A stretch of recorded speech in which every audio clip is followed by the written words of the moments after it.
In the heart of Cebu's northern spine, where clouds kiss the ridges and time slows to a breathless rhythm, rises a lesser-known but spiritually commanding peak. Mount Kapayas, also known as Torre Peak, is located in the town of Katmon, Cebu. It is the highest mountain in North Cebu, standing at 783 meters above sea level.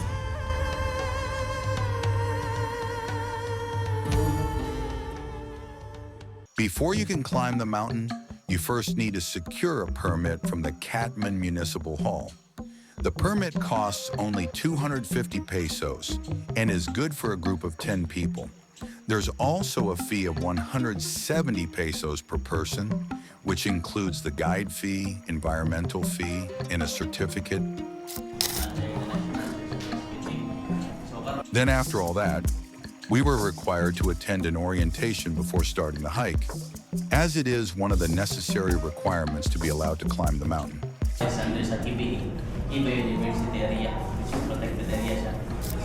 So after the orientation, we traveled to Barangay Kapayas, which is the jump-off point. The estimated distance from Katmon proper to Barangay Kapayas is around 22 to 25 kilometers.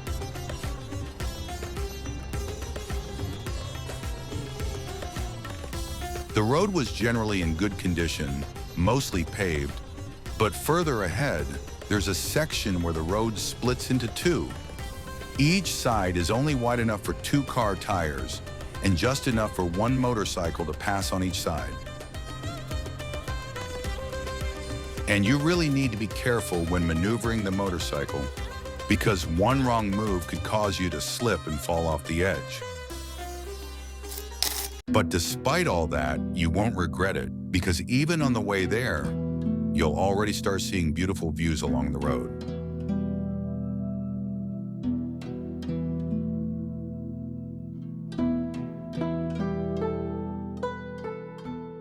After nearly an hour of travel, we found ourselves nearing the jump-off point.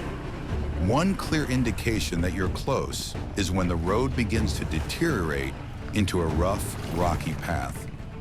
At this stage, extra caution is required when maneuvering, especially for those on motorcycles, as the terrain becomes increasingly challenging.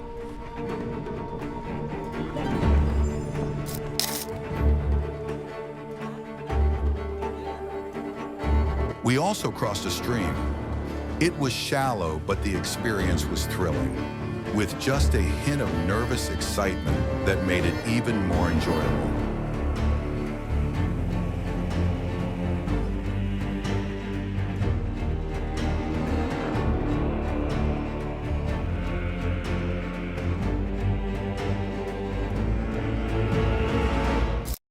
Right, so naabot namin sa among jump off area.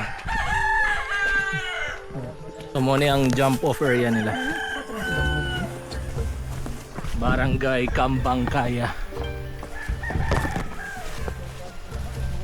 So medyo layo-layo sad siya, mga 20, more or less 20 kilometer gikan sa proper Katmon padong diri sa jump off. So muna na siya ang Barangay Kapayas. Diri magsugod among track. Condition gaya. From the jump-off point, the trail leads through expansive cornfields, one of the primary crops in the area, cultivated both for livelihood and for local consumption.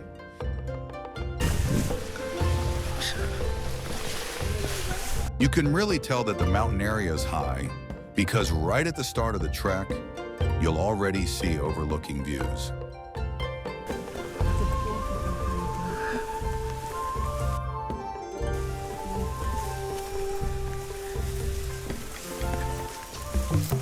And this is the part where the trail starts to become a continuous uphill climb. So madto din meron sa Mount Kapayas, guys.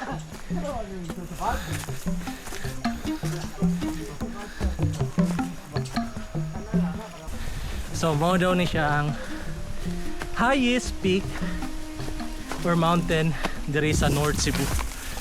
So located ni siya sa Katmon.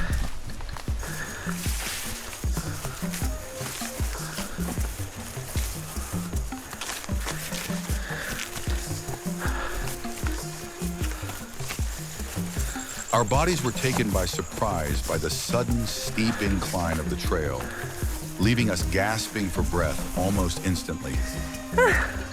Hanga ko eh. Kalit-kalit. Hangay kayo.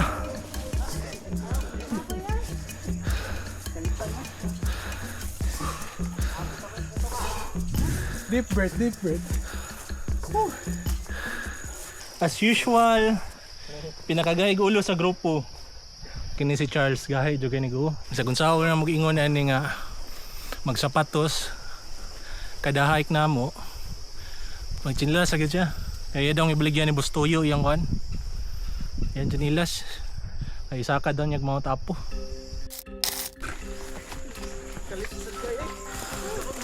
Medyo challenging sa siya eh. Kay puro sa kaundanan. So basin 2 kilometer ni siya puro pasaka. Tud ako. Pero okay ra noon ni siya kay di man siya dangog sad. So uglapok pa ni Paksiw. So gi-underestimate ni ha. 2 kilometers na daw ni. Pero puro pasaka. Di harang laayan eh. The great thing about this place is that even under the blazing sun, you won't really feel the heat because the forest is so dense. Its thick canopy blocks most of the sunlight. That's why you won't get too exhausted from the heat alone. Ang nakalindot diri mag-hike, bisag ting init siya, landong kay siya kay dagan tagas kayong kuan sagbot, tagas kayong kahoy. So nindot kina siya ginit. Nindot kina siya ting init sa ting init. Di ra man sa gyapon kamay nitan. So nga nung gitawag ni siya Kapayas, year 2011 daw na ni Ari nga vlogger. Nya mara siya gipa-survey something. Unya ang kung mo sulti daw kag area or mo pangalan ka, usually kung unsay daghan di ana nga lugar, daghan nagagayop na timingan daw pagsaka ato niya Kapayas. So panagi siyang gingon nga Mount Kapayas, pero tourist peaks na siya, Tore. So hindi ko sure kung kapilan na siya nga pinakataas nga peak sa Cebu, pero muna ko yung pinakataas mountain or peak diri sa North Cebu. Pero ang pinakataas ako na ibawaan mas Minya Peak man, pero dali lang kahit to siya kay from jump off ato 20 to 30 minutes ang lakaw ato. Dili lang kay siya lisod. We're risking ni 1 hour nya halos puro pasaka nara sa sakto nga di pasaka. We thought the entire trail to the summit would be a constant uphill climb, but once we reached the midsection of the mountain, we were relieved to find some flat, more manageable paths. It wasn't as tough as we imagined, and it gave our feet a much-needed break. Shout out Don, Walter og Dudes. Dugay kay ta nagplano niya. Do kasi man na. O may paniod to kay kamong duha mo'y nagsabot sa amuang bugas o lutuanan, sudan. Da. Karon mapas mo mi. Sagi ninyo. Kay on the spot mo ni cancel. Buntag pag yun araran ito gabi eh. Buntag sa kadlaw mo ni cancel. Animal mo. Gisunod pag ni doon akong rason nga kung kuan mo rason ka dapat kalibangon ka LBM. Oh. Wow! Animal ka doon. Ako yung gisabulag LBM.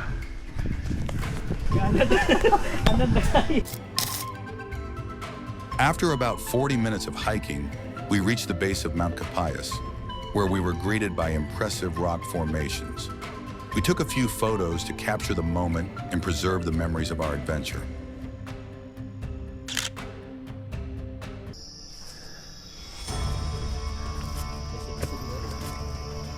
We began our final ascent from the base of the rock formation, with roughly 100 meters left to reach the summit.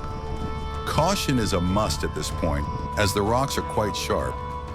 I highly recommend wearing long pants to protect yourself from scrapes and scratches.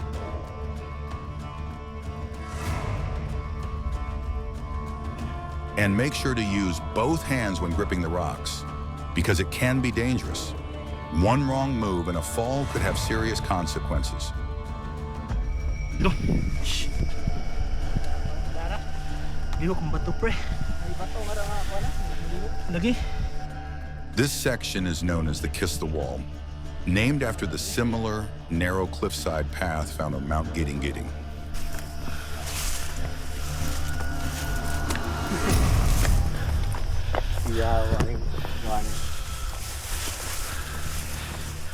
Kapit na mi.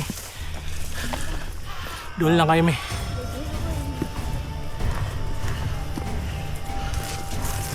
Sige.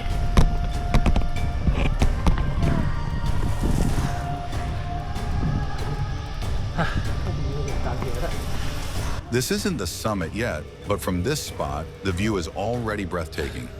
You can almost see a full 360-degree view of the surrounding area. Overlooking na kayo siya. Nice. Doon na kayo siya. Kaya raday kayo dahil sa kinsa siguro. Sayo na kayo siya guys. Murag.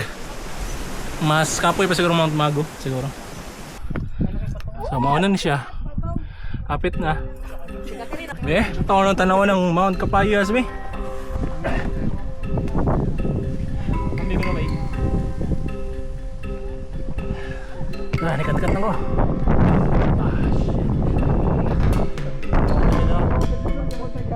Awang ilaw mo.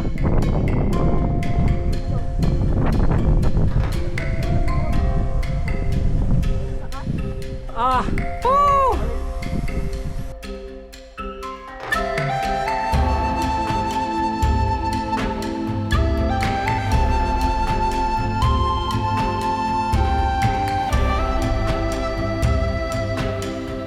The view is beyond words. No description can truly do it justice. In that moment, all your worries seem to disappear. The air is incredibly fresh, and the atmosphere is so peaceful, it feels like you're standing on top of the world, with the entire landscape stretching out before your eyes. It may not be the tallest mountain, but its beauty is unmatched. Every step, every ounce of effort is worth it the moment you reach the summit.